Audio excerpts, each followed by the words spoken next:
Sungguh mengerikan. Pria ini ternyata adalah seorang psikopat. Ia membawa wanita-wanita cantik ke rumahnya bukan untuk dijadikan pasangan, melainkan untuk dikuliti hidup-hidup. Tujuannya adalah untuk membuat wanita gemuk yang dicintainya memiliki kulit yang cantik seperti gadis-gadis yang lain. Hai kawan, Assalamualaikum. Jangan lupa klik tombol subscribe dan tekan tombol notifikasinya ya.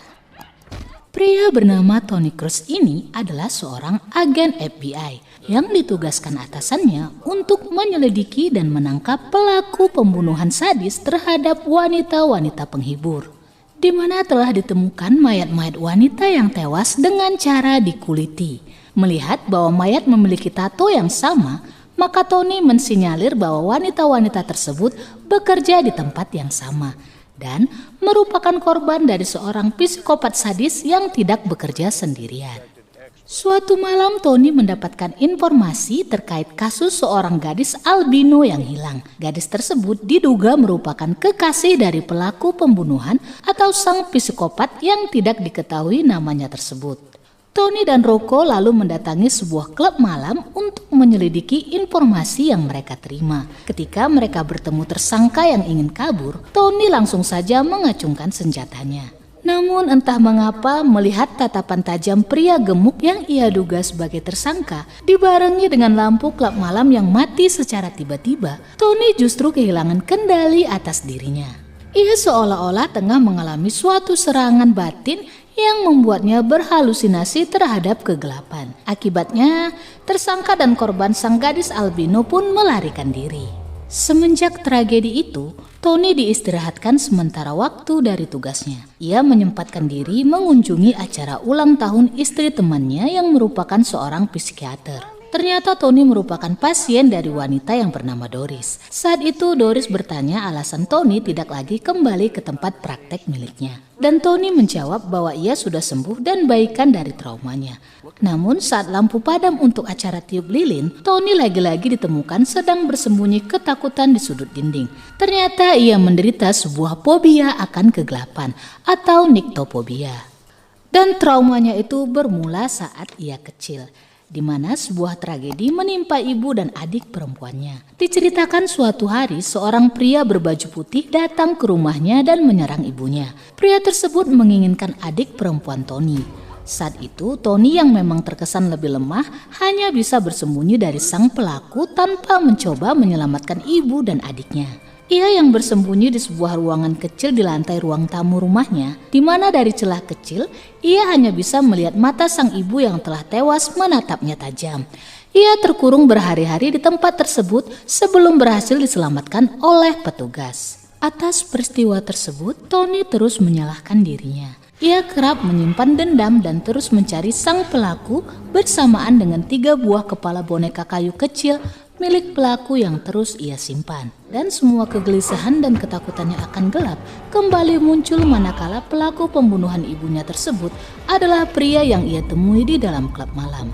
Pria yang tidak memiliki sebelah telinga. Suatu hari melihat Tony diliburkan sementara dari tugas FBI, Rocco yang juga mengalami cedera akibat peristiwa tersebut menawarkan pekerjaan kepada Tony untuk menjadi seorang ajudan dari seorang pria kaya bernama Crawford, di mana tugas Tony adalah mengamati dan membuntuti istri dari Crawford, yaitu Rebecca.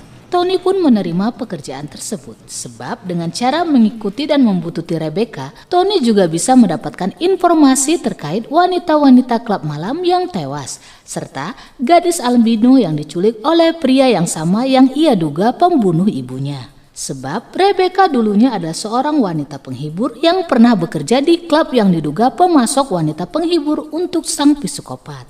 Namun sepertinya Rebecca mengetahui bahwa ia sedang dibuntuti oleh Tony atas perintah suaminya. Ia lalu mengatur pertemuan dengan Tony di sebuah kafe.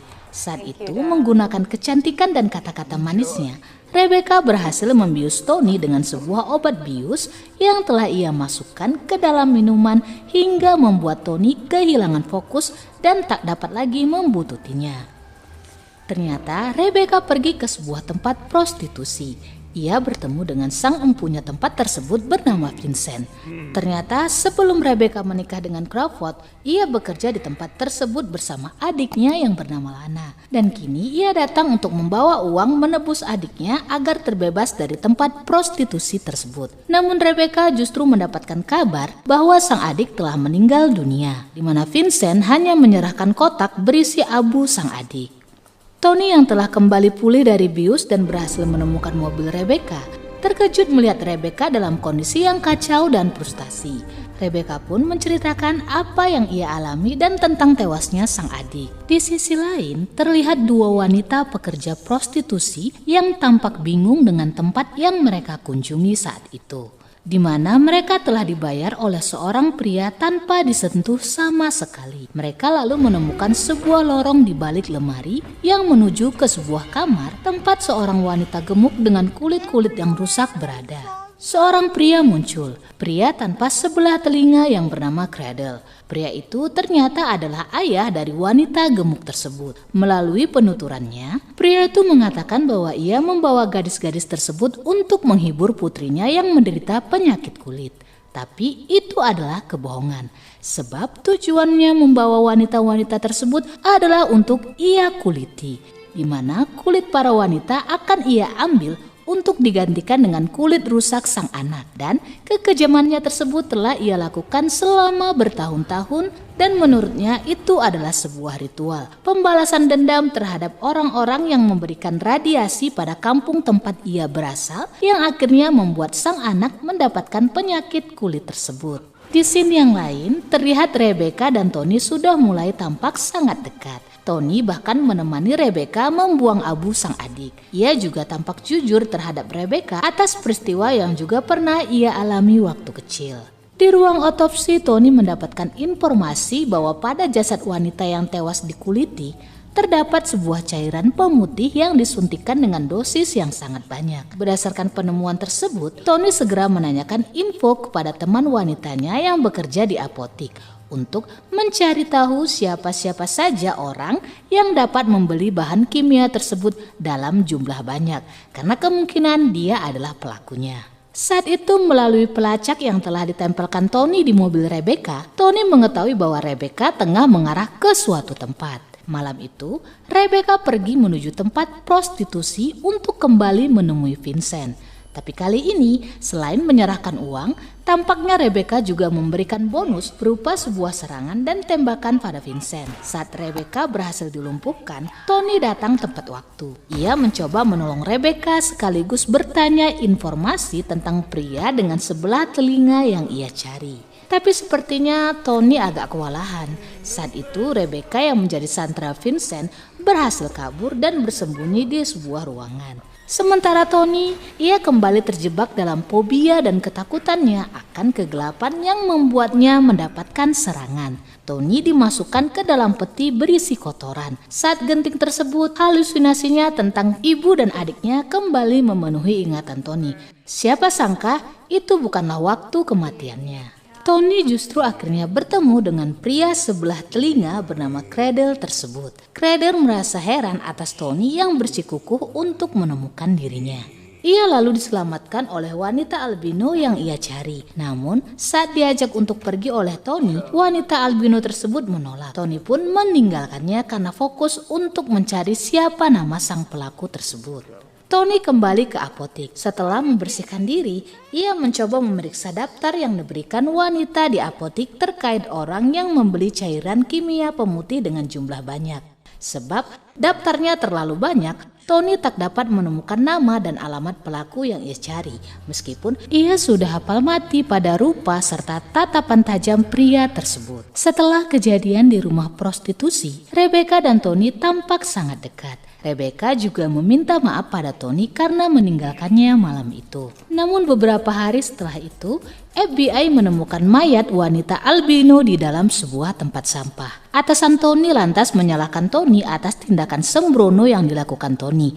Apalagi mengetahui bahwa beberapa malam sebelumnya Tony meninggalkan gadis tersebut. Atas rasa bersalahnya, Tony datang ke rumah orang tua gadis albino. Sembari memeriksa kamar dan mengetahui bahwa gadis albino ternyata adalah kekasih dari pria dengan sebelah telinga, Tony mengajukan permohonan maaf karena tidak bisa menyelamatkan gadis albino yang sesungguhnya telah menyelamatkannya. Tony lalu kembali meminta Rocco untuk melakukan pelacakan pada segala hal yang berkemungkinan memiliki petunjuk terkait keberadaan Cradle. Sementara itu di sisi lain, Cradle terus melakukan aksi menyayat kulit-kulit para wanita. Akhirnya Tony berhasil menemukan rumah yang diduga tempat tinggal Cradle. Namun, Rocco mengambil tindakan untuk pergi memeriksa terlebih dulu sebab ia tahu bahwa Tony telah dibebas tugaskan dari penyelidikan tersebut. Sesampainya Rocco dan rekannya di rumah Cradle, mereka merasakan aroma busuk yang teramat menyengat, di mana saat menghubungi Tony, Rocco dan rekan-rekannya mendapatkan serangan dari Cradle hingga tewas. Tony bergegas menuju lokasi.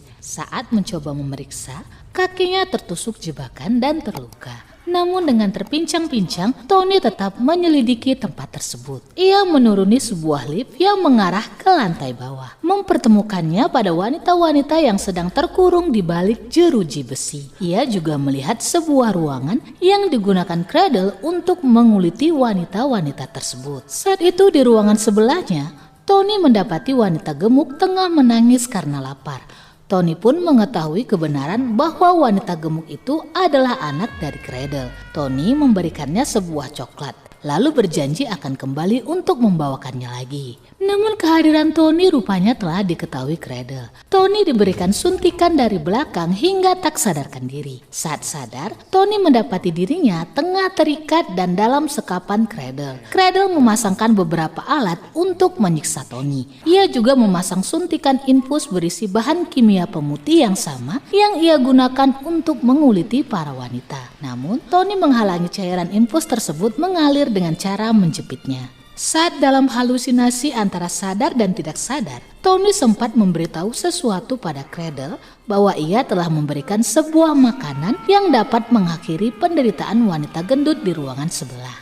Cradle pun tampak sangat marah. Apalagi ketika mengetahui bahwa putrinya memang memakan sesuatu dari Tony yang akan mengganggu sistem pencernaannya. Saat memaksa sang putri untuk memuntahkan makanan tersebut, wanita gendut itu telah kehabisan kesabaran dengan sang ayah. Ia bangkit, mengamuk dan jatuh menimpa tubuh sang ayah. Sementara Cradle yang tidak bisa bangkit dari timpahan putri besarnya terengah-engah hingga tewas dan tak dapat menjawab pertanyaan Tony terkait keberadaan adiknya yang jasadnya tak kunjung ditemukan hingga kini. Beberapa hari kemudian, Tony terlihat sedang menghabiskan waktunya bersama Rebecca di sebuah klub. Rebecca yang izin ke toilet teringat kembali tentang sebuah peristiwa, sebuah kenyataan bahwa Rebecca yang selama ini menjalani hubungan dengan Tony sesungguhnya adalah Lana, adik dan kembaran Rebecca. Sementara Rebecca sendiri pada insiden malam itu telah tewas terbunuh di bawah perintah Lana, sang adik.